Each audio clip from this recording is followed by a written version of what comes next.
Hello friends, कैसे हैं आप सब लोग। आई होप सब लोग बहुत ही अच्छे होंगे और सभी सुरक्षित भी हैं। तो अपना और अपनी फैमिली का ध्यान रखिए। Please take care yourself and your family in this highly pandemic condition, और अपनी पढ़ाई को कंटिन्यू रखिए। तो चलिए, आज हम लोग बात करने वाले हैं। आज हमारा टॉपिक है एंटी माइक्रोबियल एजेंट, जो फार्मास्यूटिकल केमिस्ट्री फर्स्ट से लिया है।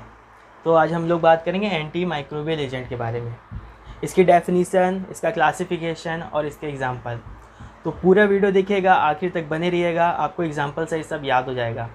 तो चलिए टाइम वेस्ट नहीं करते हैं, हम लोग स्टार्ट करते हैं अपना आज का टॉपिक।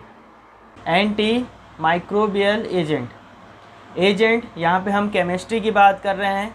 तो केमिस्ट्री में एजेंट केमिकल्स हैं।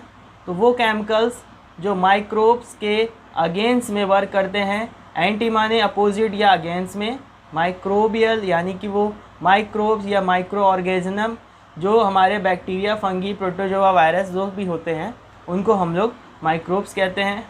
उन माइक्रोब्स के अपोजिट वो केमिकल्स जिनकी हम बात करने वाले हैं, वो केमिकल्स जो वर्क करते हैं।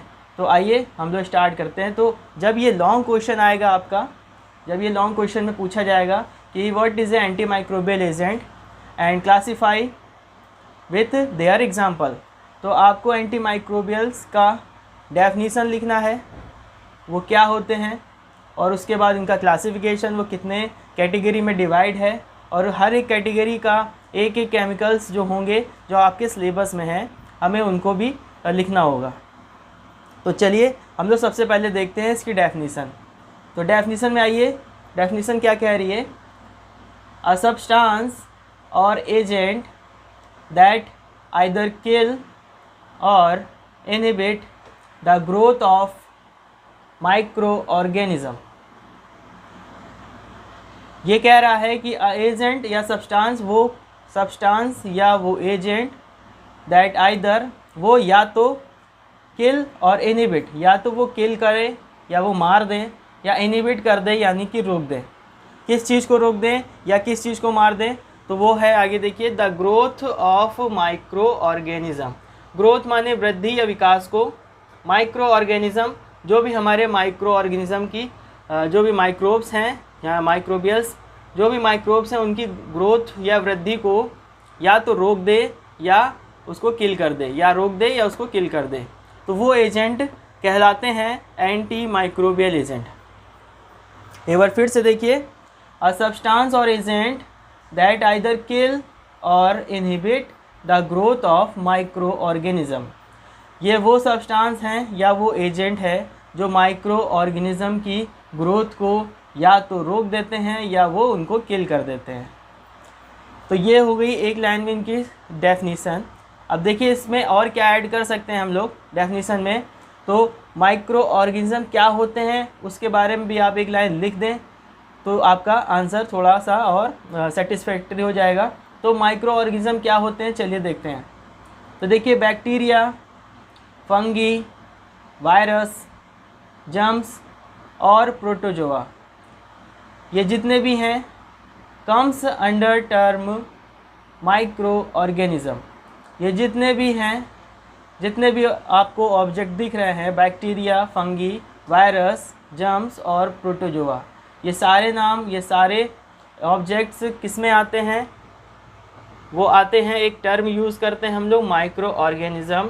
ये एक टर्म है जिसके अंदर ये सारी जो bacteria, virus, fungi, germs, protozoa, सारे ऑब्जेक्ट इसके अंदर आते हैं। तो हम लोग इनको अलग अलग बोल करके या लिख करके नहीं लिखते हैं या बोलते हैं, इनको हम एक ही वर्ड में, एक ही शब्द में उसको हम लिख सकते हैं, उनको माइक्रो ऑर्गेनिज्म कहते हैं। अगर हम प्रोटोजोआ की बात करें या जर्म्स की बात करें या वायरस की, फंगी या बैक्टीरिया की, अलग अलग तरीके से बात करने से एक ही वर्ड को हम इस्तेमाल कर सकते हैं, उनको हम माइक्रो ऑर्गेनिज्म कहते हैं। माइक्रो ऑर्गेनिज्म एक ऐसा टर्म है जिसके अंदर ये सारे कैटेगरी के बैक्टीरिया, वायरस, प्रोटोजोआ, सब सारी चीज़ें इसमें आ जाती हैं। तो एंटी माइक्रोबियल एजेंट की डेफिनीसन में आपको पहले लिख देना है कि वो एजेंट होते हैं जो माइक्रो ऑर्गेनिज्म की ग्रोथ को रोक देते हैं या किल कर देते हैं। अब उसको बाद इस आपको बताना है माइक्रो ऑर्गेनिज्म क्या है, तो आप बताएंगे कि बैक्टीरिया, फंगी, वायरस, जर्म्स और प्रोटोजोआ, ये सारे जितने भी हैं इनको हम एक टर्म में यूज़ करते हैं, उस टर्म को हम लोग माइक्रो ऑर्गेनिज्म कहते हैं। तो ये हो गया इसका ब्रीफ डेफिनीसन। अब हम लोग बढ़ते हैं इसके क्लासिफिकेशन की तरफ। तो क्लासिफिकेशन ध्यान से देखिएगा, आपको सारे क्लासिफिकेशन समझ में आ जाएंगे और याद हो जाएंगे। तो ये क्लासिफिकेशन कई कैटेगरी में डिवाइड है। तो देखिए यहाँ पर 6 तरह की कैटेगरी है जो आपके सिलेबस में है, इनको आपको पढ़ना है। तो पहला है एंटीसेप्टिक, जिसको हिंदी में रोगाणुरोधन भी कहते हैं। तो एंटीसेप्टिक ये क्या होते हैं, आइए देखें। किल और inhibit the growth of microorganism. Kill और इनहिबिट, या किल कर दें, मार दें, या इनहिबिट कर दें या रोक दें growth of micro organism. Micro organism जो यहाँ पर हैं bacteria, fungi, virus, germs, protozoa, ये सारे जितने भी हैं वो एक टर्म में हम लोग माइक्रो ऑर्गेनिज्म बोल के इनको प्रदर्शित कर रहे हैं या डिनोट कर रहे हैं। तो इनकी ग्रोथ को या तो किल कर दे या फिर रोक दे। कहाँ पर, तो ऑन लिविंग टिश्यू, मतलब जितनी भी जीवित कोशिकाएं हैं, जितने भी लिविंग ऑर्गन्स या टिश्यू हैं, वहाँ पर ये एंटीसेप्टिक वर्क करते हैं। और वहाँ पे वर्क करते हैं तो माइक्रोब्स हैं अगर वहाँ पर, तो उसकी ग्रोथ को या इनहिबिट करते हैं या वो किल कर देते हैं। तो एंटीसेप्टिक याद रखिएगा यूज़ होते हैं on living tissue. Living tissue में जो भी माइक्रोब्स की ग्रोथ हो रही है उनको किल करेंगे या फिर ये उनको इनहिबिट कर देंगे। सेकेंड देखिए डिसइंफेक्टेंट। डिसइंफेक्टेंट को निस्संक्रामक, इसको हम लोग हिंदी में निस्संक्रामक भी कहते हैं। इसको देखिए ये किस तरह से होते हैं और क्या वर्क करते हैं। तो देखिए kill inhibit the growth of microorganism, इनका भी सेम प्रोसेस है जैसा कि एंटीसेप्टिक का था, वो भी किल कर रहे थे ग्रोथ, किल और इनहिबिट कर रहे थे माइक्रो ऑर्गेनिज्म की ग्रोथ को। ये भी किल और इनहिबिट कर रहे हैं माइक्रो ऑर्गेनिज्म की ग्रोथ को। पर इसमें डिफरेंस क्या है दोनों में, ये देखिए जो आपके एंटीसेप्टिक थे वो ऑन लिविंग टिश्यू थे, वो जीवित कोशिकाओं पे वर्क कर रहे थे, और आपके डिसइंफेक्टेंट्स हैं वो आपके नॉन लिविंग ऑब्जेक्ट के ऊपर वर्क करते हैं। जो भी निर्जीव वस्तुएं हैं, आपका सरफेस हो गया, एरिया हो गया, आपका फ्लोर हो गया, टेबल, चेयर, या कोई भी ऐसा ऑब्जेक्ट जो यूज़ करते हैं हम लोग, जिसके टच में होते हैं, उन सबको क्लीन करने के लिए, उन सब पे अगर माइक्रोब्स हैं, उनकी ग्रोथ हो रही है, तो उनको इनहिबिट या फिर किल करने के लिए हम लोग डिसइंफेक्टेंट का यूज़ करते हैं। तो एंटीसेप्टिक और डिसइंफेक्टेंट में डिफरेंस समझ में आ गया होगा। दोनों का काम सेम है, दोनों माइक्रोब्स की ग्रोथ को किल कर रहे हैं या इनहिबिट कर रहे हैं। एंटीसेप्टिक है वो आपका लिविंग टिश्यू में वर्क कर रहा है, और डिसइंफेक्टेंट है वो आपका नॉन लिविंग टिश्यू में वर्क कर रहा है। चलिए अब हम लोग थर्ड नंबर पे आते हैं, जर्मिसाइडल्स। जर्मिसाइडल्स यानी कि कीटाणुनाशक। देखिए ये क्या होते हैं, किल द जर्म्स ग्रोथ, ये क्या करते हैं, जो भी जर्म्स हैं, जर्म्स की ग्रोथ को ये किल कर देते हैं। जर्म्स कहाँ पर होते हैं, तो ध्यान से देखिए, ध्यान से सुनिएगा। जर्म्स आपके बॉडी के उन सारे एरियाओं में होते हैं जो वेट हो जाता है, जो नम रहता है, जहाँ पे स्वेटिंग ज़्यादा होती है, या हम कह सकते हैं ये माउथ के अंदर भी होते हैं, जहाँ पे वेट एरिया होता है, वहाँ पे जर्म्स का ग्रोथ होने लगता है। तो वहाँ पर उस एरिया में हम लोग जर्मिसाइडल्स यूज़ करते हैं। जर्मिसाइडल्स क्या करते हैं, किल द जर्म्स ग्रोथ, वो वहाँ के जितने भी जर्म्स हो रहे हैं उनके ग्रोथ को किल कर देते हैं। तो ये थे हमारे जर्मिसाइडल्स। नेक्स्ट आते हैं हम लोग बैक्टीरियसाइडल्स। बैक्टीरियसाइडल्स जिनको हिंदी में हम लोग जीवाणुनाशक भी कहते हैं। जीवाणुनाशक यानी कि जो भी बैक्टीरिया के, सिर्फ और सिर्फ बैक्टीरिया के अगेंस्ट वर्क कर रहा है और उनकी ग्रोथ को किल कर दे रहा है। रोकता नहीं है लेकिन किल कर देता है। जो भी बैक्टीरिया हैं, तो हमने बैक्टीरियसाइडल दिया, तो बैक्टीरियसाइडल क्या कर रहा है, किल द बैक्टीरियल ग्रोथ, वो जो भी ग्रोथ हो रही है उनको मार दे रहा है, उनको किल कर दे रहा है, वो हैं आपके बैक्टीरियल या फिर बैक्टीरियसाइडल। नेक्स्ट में आते हैं हम लोग बैक्टीरियोस्टैटिक। बैक्टीरियोस्टैटिक यानी कि जीवाणुरोधन। यहाँ पर देखिए ये नाशक था, ये किल कर रहा था, ये रोधन है, उसको रोक रहा है, उसकी ग्रोथ, उसको बैक्टीरिया की ग्रोथ को रोक रहा है। तो देखिए इनहिबिट और arrest the growth of bacteria. Arrest मतलब कि उसको जकड़ लेना, उसको वहीं पर रोक देना, या फिर जमा देना, इनहिबिट माने रोक देना, अरेस्ट माने जैसे कि पुलिस अरेस्ट करती है, क्या करती है, पकड़ लेती है, ठीक है। तो किसी मुजरिम को पकड़ लेना, तो उस तरह से ये जीवाणु को पकड़ ले रहा है, यानी कि उसकी एक्टिविटी को वहीं पर रोक दे रहा है जिससे वो ग्रोथ ना कर सके। इनहिबिट मतलब रोक देना, अरेस्ट मतलब रोक देना द ग्रोथ ऑफ बैक्टीरिया, तो बैक्टीरिया की ग्रोथ को वो रोक दे रहा है वहीं पर, जितना उसने इन्फेक्शन किया था तो अब ना कर सके, इस वजह से उसने वहाँ पर रोक दिया है। लेकिन ये किल नहीं करते हैं, बैक्टीरियोस्टेटिक जो है वो बैक्टीरिया को किल नहीं करते। किल करने के लिए बैक्टीरियल शाइडल यूज़ करते हैं और उसकी ग्रोथ को रोकने के लिए बैक्टीरियोस्टेटिक यूज़ करते हैं। इन दोनों में ये डिफरेंस है, बिल्कुल ध्यान से समझ लीजिएगा। जो बैक्टीरियोसाइडल है, शाइडल मतलब नाशक है, वो नाश कर रहा है यानी किल कर रहा है। और स्टैटिक वर्ड जो है, स्टैटिक से याद रखिएगा, स्टैटिक मतलब रोकना, स्टेट कर देना किसी भी चीज़ को, तो वो बैक्टीरिया को स्टैटिक है तो बैक्टीरिया को वो रोक दे रहा है। ये हो गए आपके 5। अब लास्ट देख लीजिए, बहुत ही इंपॉर्टेंट्स है, इसके ऊपर अलग से भी क्वेश्चन आता है आपके फार्मास्यूटिक्स में इसमें अलग से क्वेश्चन, लॉन्ग क्वेश्चन बनता है और ये केमिस्ट्री में भी इंक्लूडेड है, तो इसको ध्यान से देखिएगा।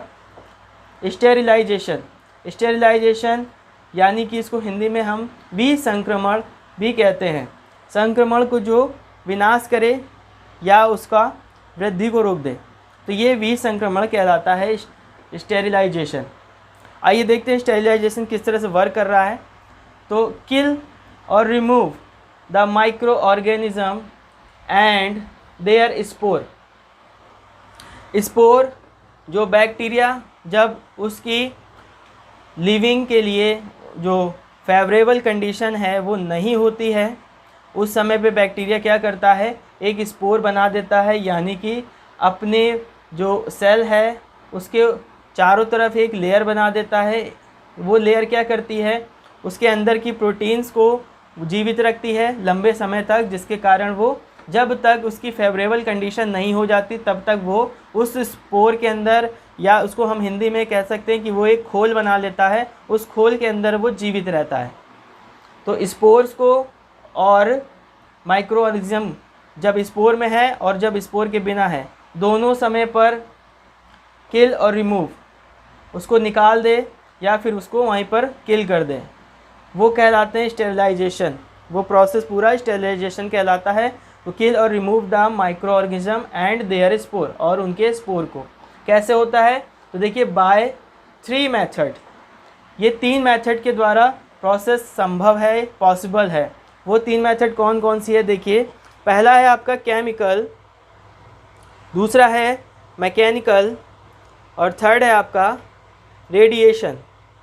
तो केमिकल में देखिए, केमिकल वर्ड ही है केमिकल, तो इसमें हम एजेंट यूज़ कर रहे हैं, वो केमिकल यूज़ कर रहे हैं, वो सब्सटेंस यूज़ कर रहे हैं जो कि माइक्रो ऑर्गेनिज्म और उसके स्पोर्स को किल कर देगा या रिमूव कर देगा।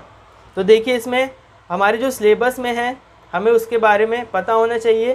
तो हमारे सिलेबस में देखिए H2O2 यानी कि hydrogen peroxide, KMnO4 potassium permanganate और I2 यानी कि आयोडीन, और आयोडीन से बने हुए बहुत सारी प्रिपरेशन है जिसको हम यूज़ करते हैं as a chemically microorganism और उसके स्पोर्स को किल करने के लिए। तो ये था हमारा केमिकल मेथड जो हम केमिकल यूज़ कर रहे हैं जिसके द्वारा हम माइक्रो ऑर्गेनिज्म को किल कर रहे हैं। सेकंड है आपका मैकेनिकल। मैकेनिकल प्रोसेस मतलब कि मैकेनिक यानी एक मशीनरी के द्वारा, किसी भी ऑपरेटर्स के द्वारा जो प्रोसेस की जाती है वो मैकेनिकल कहलाती है। मैकेनिकल में देखिए 2 प्रोसेस है, ड्राई हीट मेथड और मॉइस्ट हीट मेथड। ये 2 मेथड है, इसमें मैकेनिकली वर्क किया जा रहा है, उसमें कोई केमिकल यूज़ नहीं हो रहा है, बट वो मैकेनिकली यूज़ किया जा रहा है उसको किल करने के लिए, माइक्रोऑर्गेनिज्म और उसके स्पोर को किल करने के लिए।